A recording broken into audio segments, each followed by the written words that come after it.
Hello everyone, welcome back to another episode of Project E46. If you watched the last episode, you may recall that I did a $3 DIY muffler delete to the car, and now it sounds a lot better.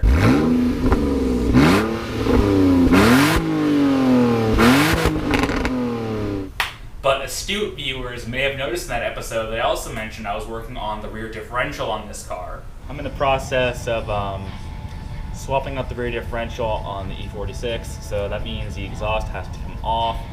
And to better explain what I was doing with the rear differential, we need to go for a drive in the car. So let's go for it.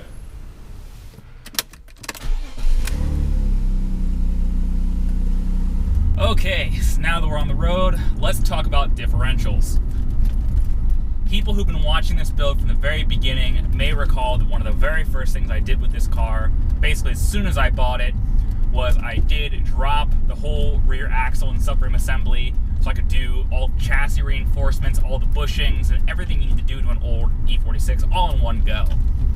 However, because I was pressed for time to try and get the car all assembled, I did end up welding the stock diff that came with this car, just so I can get it kind of on the street and ready to go. And it's worth mentioning that because manual transmission 328i's like this car have the laziest rear end gear ratios. This car comes with a 293 rear end diff. And for perspective, all automatic E46s come with a 346 rear end gear, which is like 20% more aggressive. So naturally that made it a very comfortable cruiser on the freeway. Like driving to the drift event was great just because it was like basically idling down the freeway and really quieting a good fuel economy. But the trade-off, if you watch my first drift video with this car, is that obviously the car sucked in low speed corners. It bogged down constantly and the gearing just kind of sucked for drifting, at least here in the tracks we usually run in Southern California.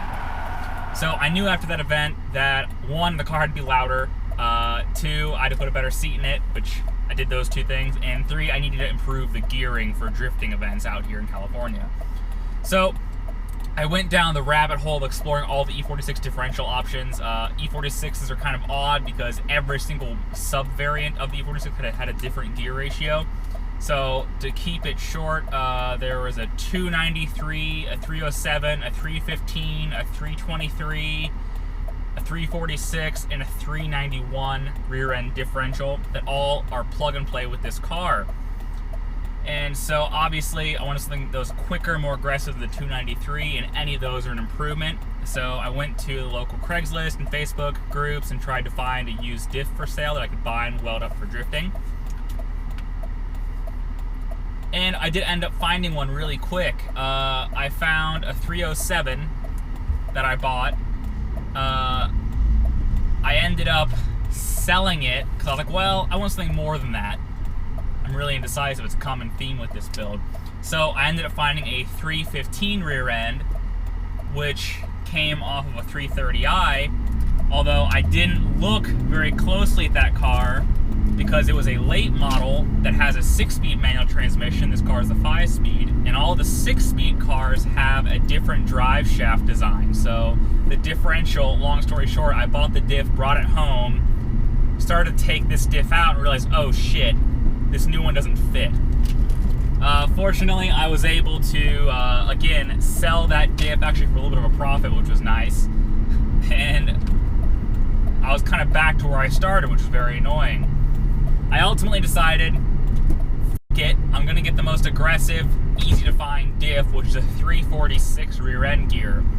So, if you do the math, a 346 is about 20% more aggressive than the stock 293s. That's a very aggressive bump up in gearing. The nice thing is that 346 diffs came on literally every E46 with an automatic transmission, so they are readily available, pretty cheap and easy to find. And I did some calculations with a gear ratio calculator to figure out, like, okay, you know, the speeds of most corners I'm trying to hit at the tracks, like, you know, how does it work on the street, how does it work at the track? And I kind of came to the realization that the 346 diff is the most available, and it kind of just works for a street drift car. Obviously, if it was a pure track car, you could get a 391 rear end diff from an X3, which is 20% more aggressive than that diff. But that basically makes the car undrivable on the street, just because with the 5-speed transmission, the car would be at, I think, 4,000 RPM by 60 miles an hour, give or take. So not really streetable. So I ended up picking up a 346 diff, and I had, much like the 293, I had my friend Tim come over and weld the diff, and then I put it in the car, and now we're gonna cut to me finishing up installing the diff, and then we can go for a street drive. All right, so we put some brake-in miles in the new welded diff, the 346 gear ratio. Did some burnouts, did some left turns, some right turns, and now we need to drain the brake-in fluid to kind of get all the metal chunks out of the diff that I'm sure broke off after welding. Yeah,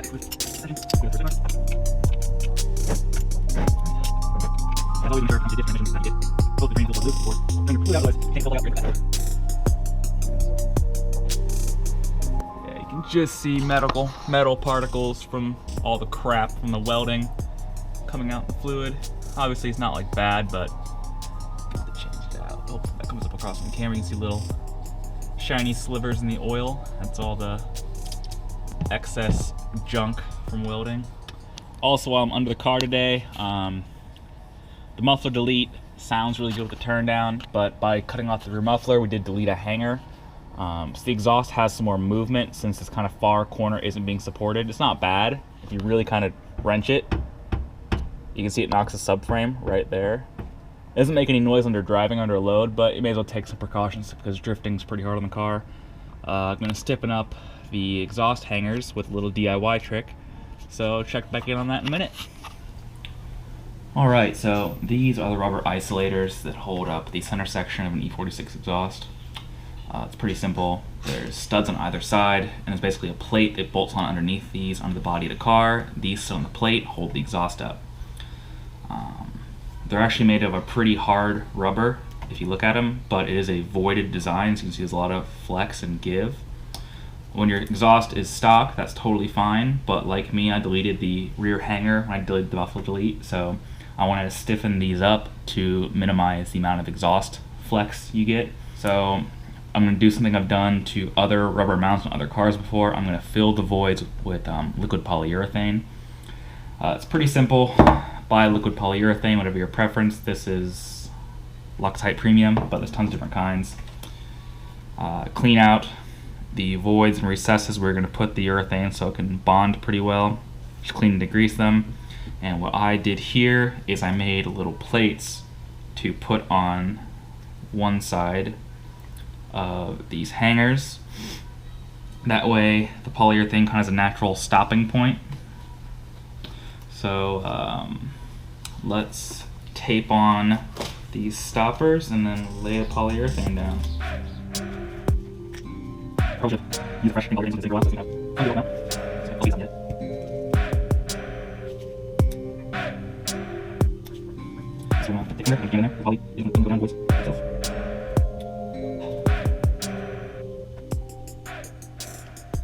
What we need to do now is we need to let this cure, preferably for 24 hours before you put it into use, otherwise it might blow out. Yeah, so check back in tomorrow. We'll bolt these up and that'll be that. All right, all the fluid is drained out of the diff, so let's fill it back up.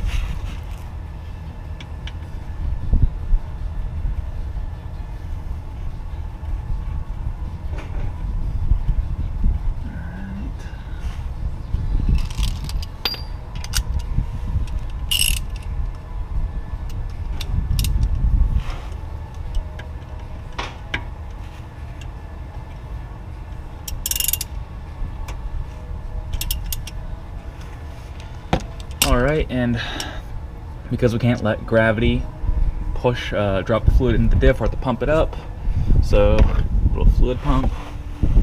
Grab our quart of Valvoline high performance 75 W90 gear oil, aka the cheapest stuff at the parts store.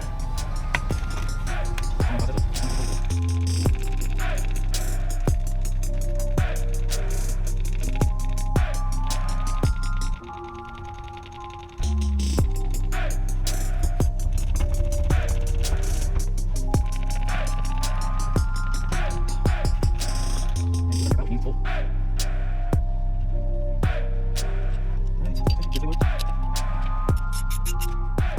Okay, we're back. So I'm gonna take you for a drive in the car with a 346 diff. Keep in mind, like I mentioned in the previous video, this car is basically a completely stock powertrain other than the muffler delete and now the 346 diff. The biggest change on the street is that with gear ratios all being 20% more aggressive, the car is very quick to come on power now. First gear only, let me back this up.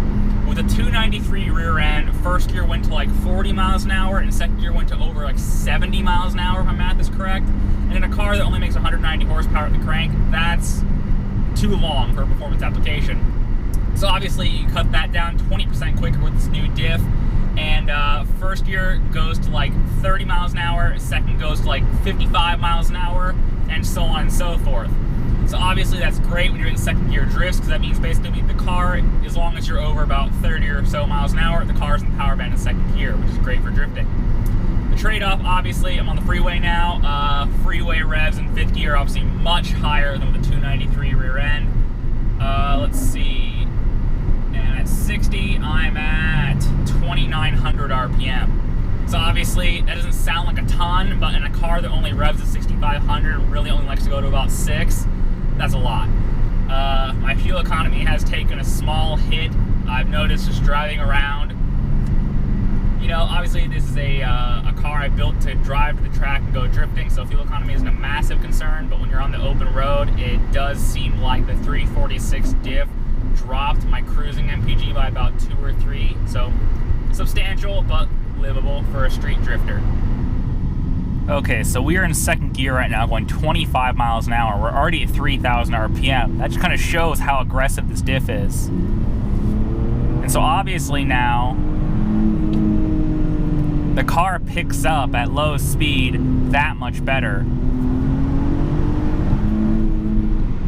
Okay, so as you can see, the freeway cruising revs are obviously quicker, but the trade-off is the car comes onto power much more quickly. So we're in fifth gear right now, and if I just mat it, because we're at 3,000 revs, it just picks up and goes.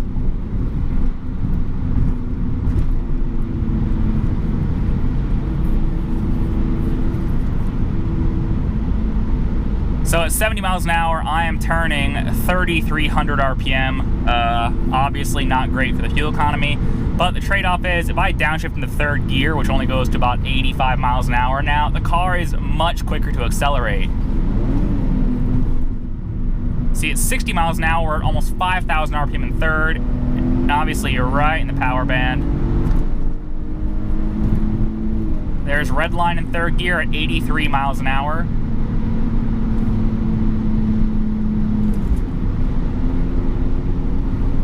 So obviously this is not a super quick car with a stock M52 engine. It's just not going to be an animal until I throw some more power at it.